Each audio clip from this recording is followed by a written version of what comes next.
Mesmo modelo com CESPEN, que é de professores, a mesma coisa que eu falei, de professores, porque muito professor, mesma coisa, atende à distância. Professor de língua, por exemplo. É raro você ver um professor de língua que atende em algum lugar hoje em dia. Geralmente é aula particular de inglês, espanhol, francês, à distância. Advogado atende à distância. Eu processei a Jovem Pan e ganhei. Meu advogado foi à distância, por exemplo, né? Inclusive, é uma pena que você não aceite segundo presente, que eu imprimi o processo ganho assim e te dá pra você colocar aí na... Manda aí. Manda que eu coloco. Sabe, eu processei por causa de uma coisa que o Thiago Pavinato falou sobre mim. Você lembra o que é? Claro que eu lembro. Como esquecer? Eu lembro, né? Como esquecer? Eu não sei, Lene, você viu aí no chat muita gente falando gay isso, gay aquilo? Sim. Você estranhou isso? Eu acabei de ler um aqui, comentei com o Léo aqui. Não, na hora que a gente anunciou a agenda, né? Exatamente. Foi isso? Então, o que acontece? Eu adoro essa história, cara. Que bom que eu consegui puxar Pavinato ou Pavanato? Pavinato. Da Jovem Pan, o âncora da Jovem Pan. Sei. Que era, né? Não é mais. Ele foi demitido pela Jovem Pan. Inclusive, a Jovem Pan perdeu o processo para um cara que já tinha sido demitido, que deve ser maravilhoso, né? O Pavinato, eu fiz um vídeo com a Carol Sardá, inclusive. A gente tava falando sobre a Lei Maria da Penha.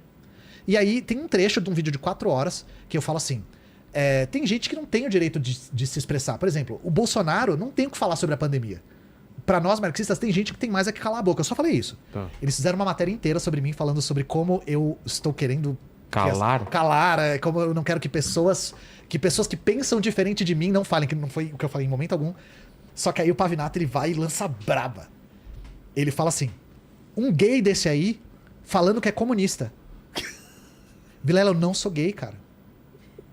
Eu nunca disse que eu sou gay. O cara supôs que eu sou gay. Por que será? E não sei, velho. E ele faz uma análise longa pra caralho. Eu tô tentando pensar qual é o raciocínio também. Ele faz uma análise inteira. Assista um vídeo, tá? Ele faz uma análise só sobre como ser gay e comunista é contraditório. Eu não sou gay. Ou seja, toda análise tá errada por causa inteira, a análise inteira. Ele fala, não, porque o Stalin ia te matar se fosse gay. Eu não sou gay, cara. E aí, por isso que... Mas você sabe que ele ia te matar, tá? Mas eu não sou gay. Mas ia te matar ou não? Eu não sei, eu não sou gay. Todo lugar que eu vou, porque eu fico, na minha live, eu fico soltando o áudio dele falando um gay isso, um gay aquilo. Agora entendi, Eu devia ter avisado, porque... Pois é. A gente rindo aqui no chat. Então, que até superchat tem aqui chamando você de gay. Eu fui num podcast uma vez e aí o cara me pegou assim, falou: "Oi, isso nunca aconteceu antes, cara. Não sei, a gente tá tendo um ataque de homofobia no chat." E aí eu falei, puta, a galera tá falando da coisa do gay lá por causa do Pavinato. E o pessoal tá achando que é ataque. Eu devia ter avisado, desculpa, né? Então, assim, todo mundo um gay aí no chat, né? Porque... Cara, por que será que ele tirou essa? Ele já veio aqui, podia ter perguntado se soubesse. Por que você acha... É que mais pra frente ele fala assim, depois de 10 minutos falando, ele fala... também não sei se ele é gay. Aí eu fico tipo... Depois? Então, assim, maravilhoso. Ele me deu, assim, uma pérola e eu ganhei o processo, inclusive. Então, exato. Nossa, eu tô vendo ali, ó. Jovem Pan News aí, maior financiador. Maior Pix do canal foi a Jovem Pan. Não consigo... Obrigado, Tutinha. Manda aí. O Suami Stelo, ele mandou aqui o seguinte: o que significou, na prática, o não apoio da burguesia industrial ao projeto de industrialização da Dilma? Como foi o não apoio para a baixa de juros e a oferta de crédito e incentivos fiscais? Pois é, o que eu falei, acho que contempla um pouco disso. Uma das coisas que a gente tem que investigar, e é um pouco de matéria de controvérsia, é o porquê. Porque a gente tende a esperar que a burguesia industrial vá se beneficiar das políticas que tendem a industrializar o país e dar mais autonomia. Mas foi o que eu falei, retomando aqui. Algumas das hipóteses são... o repique da crise de 2011. Então, 2008, a gente teve a crise internacional, né? E em 2011 essa crise deu uma retomada internacional e isso atingiu o Brasil também, né? E aí, o primeiro ponto de insatisfação dos industriais com o governo Dilma foi a política de valorização do salário mínimo vinculada à crise, que é uma coisa que bota pressão nos lucros. Então, esse é o primeiro ponto de desconfiança. Algumas outras hipóteses são... porque a Dilma estava fazendo um projeto, digamos assim, que visava a interferência do Estado numa política de industrialização, é possível que houvesse a desconfiança de intervenção nas próprias indústrias. Entendi. Numa indústria que está muito acostumada a ter governos que não interferem nos seus interesses. Né? Ou uma troca de burguesia. De um setor vai vir de outro. Provavelmente, com a industrialização. Como é que a gente vai saber, pensando na cabeça do burguês industrial, como é que a gente vai saber que o meu setor vai ser beneficiado? Privilegiado, vai vir outro. Então teve essa desconfiança geral. E eu acho que a hipótese mais forte, na minha opinião, é muito difícil dizer onde começa a burguesia industrial e termina a burguesia financeira. Essa, para mim, é a hipótese mais forte. Porque, de verdade, boa parte das indústrias tem bancos próprios. Tem setores financeiros, tem tesouraria. Não, é tesouraria, acho que eles falam até. Eles lidam com o setor financeiro e têm aplicações eles próprios. Existe uma outra hipótese que nossa burguesia estava muito acostumada a lidar com os juros altos, então ela se adaptou aos juros altos, e quando os juros abaixaram, ela teve os seus negócios prejudicados. Aí eu vou dizer que eu não sou economista e eu não sei dizer se isso se confirma. Mas para mim, essas são hipóteses. Todas essas hipóteses elas podem ter trabalhado juntas, né? E isso favoreceu muito as bases que acabaram se consolidando para derrubar a Dilma num pacto com o Supremo, com tudo, como aquele áudio famoso que vazou, né? Fala, Lenin. Ó, tem uma alguém perguntando se comunista come criancinha ainda? Você sabe de onde veio essa história? Eu expliquei essa história da outra vez. Cara, eu não lembro. Qual que foi a Tem explicação? muito a ver. Eu já vi gente contestar isso. São cartoons, umas charts da época? Não, tem a ver com o Holodomor. Eu não sei se você já ouviu essa história do Holodomor. Sim.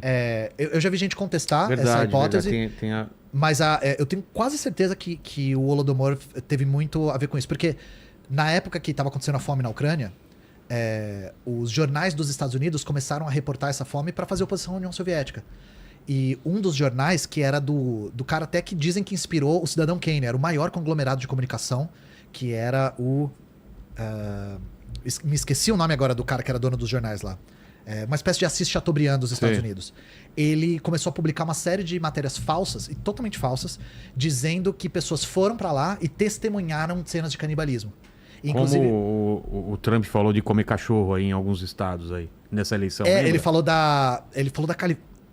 Não foi, né? Estado que ele falou que os imigrantes estão comendo cachorro? Então ele falou, e aí foi desmentido na hora, né? Não, é mais bizarro, porque nos depoimentos lá desse jornal, que eu esqueci o nome, ele falava assim, a gente foi nas fábricas, e nas fábricas tinha cartazes dizendo, não coma seus filhos.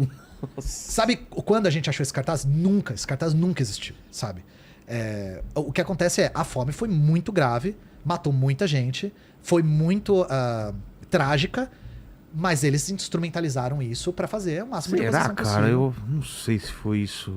Vê se depois você acha na internet alguma outra explicação. A pessoa que me disse que tem alguma outra? Você já ouviu outra explicação? Além dessa? Já vi que foi por conta da intentona comunista.